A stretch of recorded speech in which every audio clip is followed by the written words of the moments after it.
What's up everyone? Welcome back. I am Kane and this is part 3 of my Boss Souls series in Dark Souls. Now, last time we actually managed to kill the Capra demon, which was actually quite a surprise since I didn't really thought I'd be able to, but well, yeah, we pretty much nailed it. And so here we are at the next boss. It's a bit of an optional boss. People actually try to quickly go through the game, often skip this boss because it's not really needed to kill this one. But I think it's a really cool boss, and it should be a quite easy fight. He's not too hard. So, well, let's just go and fight the Gaping Dragon.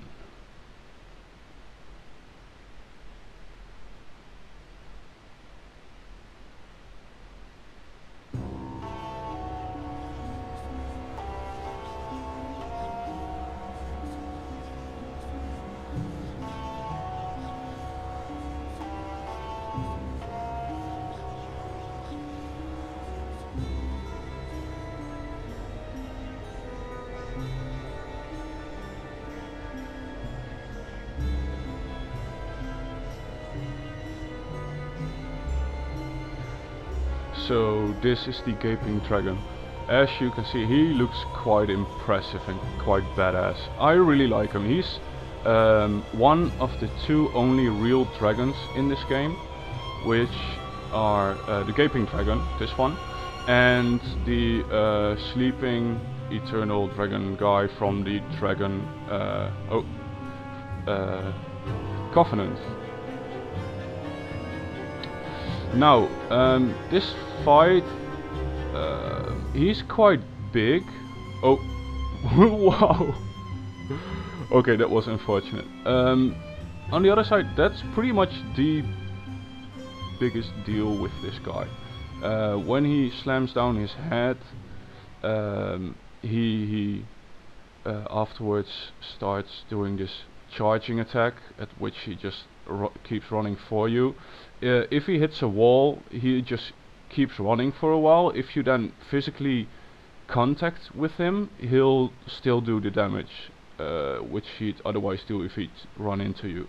So it looks a bit weird, but yeah, you should just watch out for that, because you can just die like I just did, and it's a bit of a silly death. So yeah. it's a bit stupid of me to actually die that way, but yeah, that's Dark Souls for you right there. Stuff like that just happens. So yeah, with a little bit of the lore behind this guy, we'll just skip that for now. Let's just get my humanity back. He dropped down and he's gonna put his body back up a bit. Yeah, now he's gonna walk, so we just wait for him to stop walking, and that's when we'll hit his tail. Now, as most dragons or drakes, here's a tail chop, like you saw right there.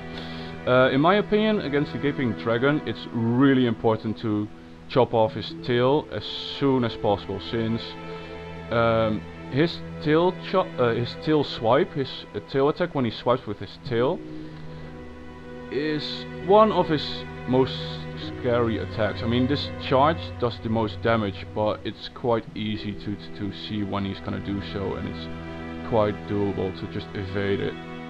While his tail chop has, sorry, tail chop, I'm just saying it the entire time. His tail attack, the swipe, has this ginormous reach. Sorry, panicked a bit there. It has this really big reach, so when you actually chop it off, it's just this silly little stump which he just waggles a bit around. So yeah, it's not really that big of a deal anymore, like that. I mean, that's just, look at that, that's pathetic. It's just this little, it's almost cute. But if that would actually be the entire tail, he'd simply just knock me over every time he does that. So that's pretty much why I highly suggest doing a tail chop as soon as possible. And the weapon's cool. It's a full strength weapon. You need a shit ton of strength for it, but it's cool. and it's just, I just like collecting as many items as possible, so I just, yeah, it's a win-win. Another thing about this fight, there are multiple balconies up there, as you can see, in the background. If you just rush towards this boss, there's gonna be a caster who's gonna cast spells at you. You can go there and kill him like I did, so he doesn't really annoy you. Now, the spells aren't really the biggest deal, but he also can buff up the boss, meaning the boss suddenly does far more damage, and that's just makes this guy an even bigger threat, because he already does a lot of damage when he actually hits you. I mean, he does kind of foreshadow his attack, so it's not really hard to evade most stuff, but when he does hit you, he does a lot of damage. That's just the thing. He's gonna...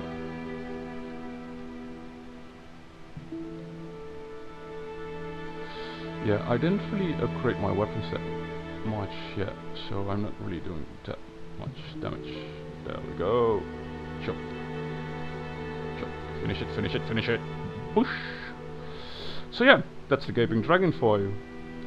I'm not sure how long that took me, because it is a boss with quite some health, so I might see you at the next one. But yeah, that's Gaping Dragon for you right there.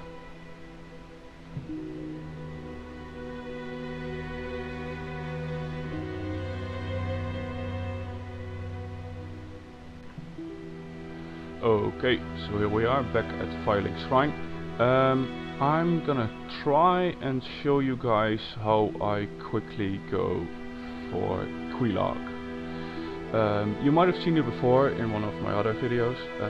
She's the next boss in my Boss Souls series, and I often go to her through a quick shortcut, more or less. As I might have said before, I pretty much always take the Master Key, since it's just, well, it's almost standard. It's just really useful, and it can help you in so many ways.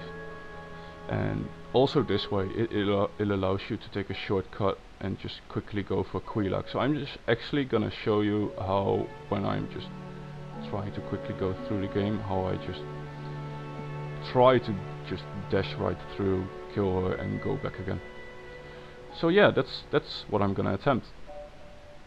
It's likely that I'm gonna die, probably. This door, by the way, is what you need the Master Key for, because it's closed and you actually need the Master Key to unlock that one. So here we go, over the bridge and into this cave. Now, actually the biggest deal with getting to her is the upcoming giants. They're just a pain in the butt. They can be really annoying. Thank God I'm fast rolling, thank God I got some purple moss. Because yeah, they're just bastards, and I don't trust them at all.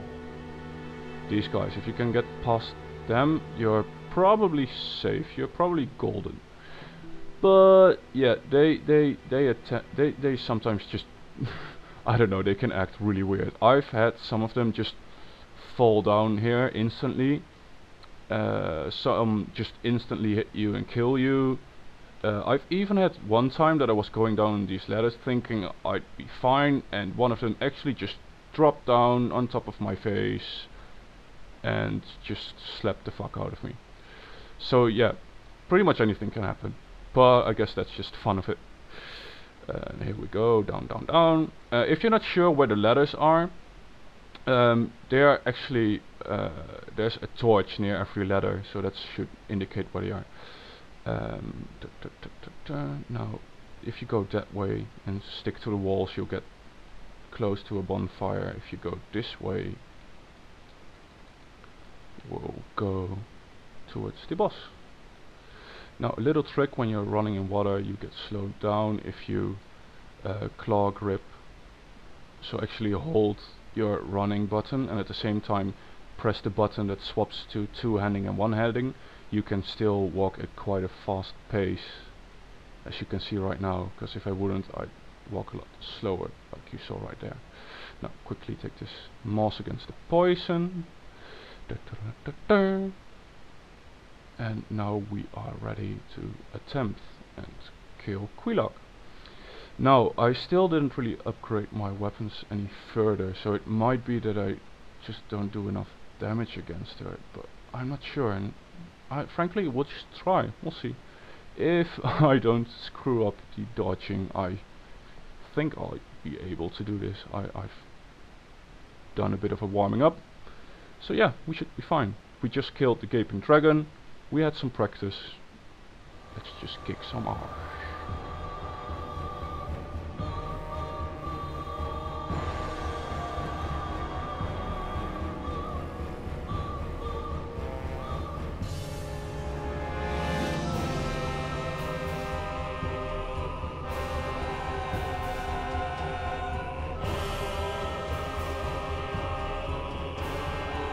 I would hate being her boat.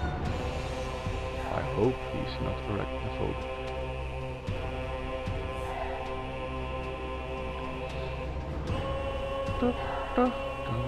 Oh no, I don't like you.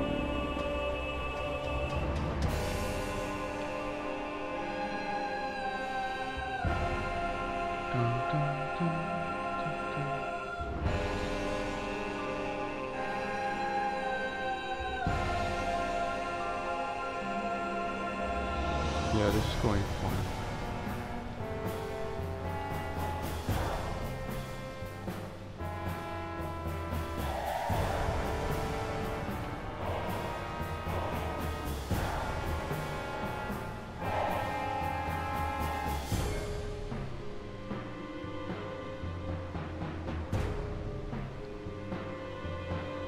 Oh, what are you doing?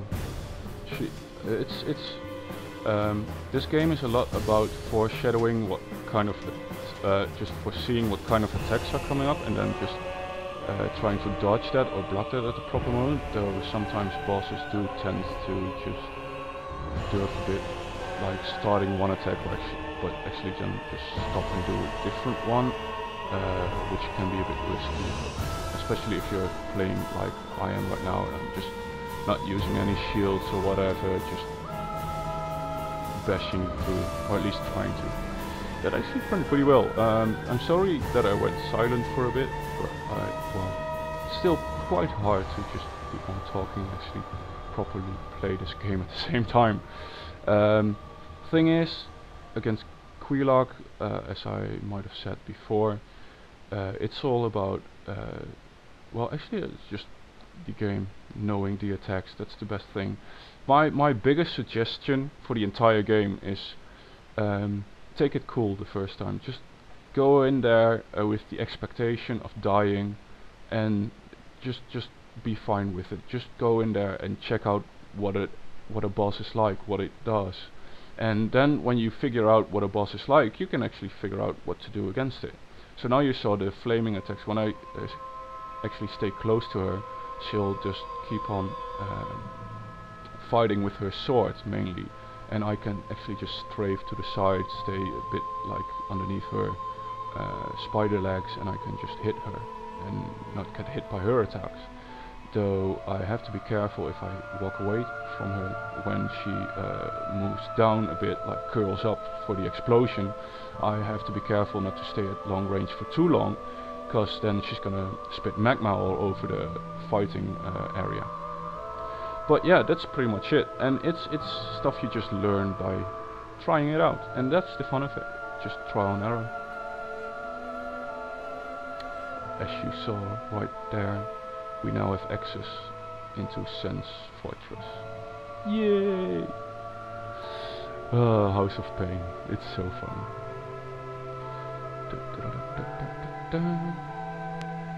Hey Kane, what are you doing? You just killed a boss, but you're still playing on camera. I know. I'm just gonna show. Da-da-da-da. Yes, it's a fake wall.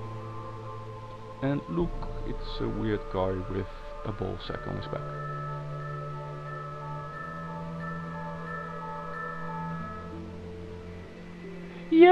Yes I am.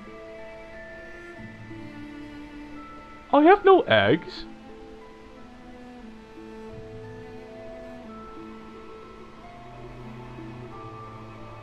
Hooray!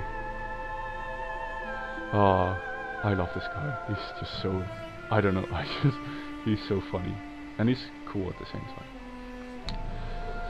Hello! She doesn't look so well.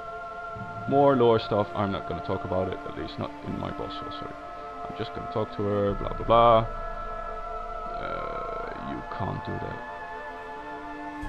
Enter covenant, yes. Gimme, gimme, gimme, gimme, gimme, gimme, gimme. Do do do do. Yes. That's it, that's what we want.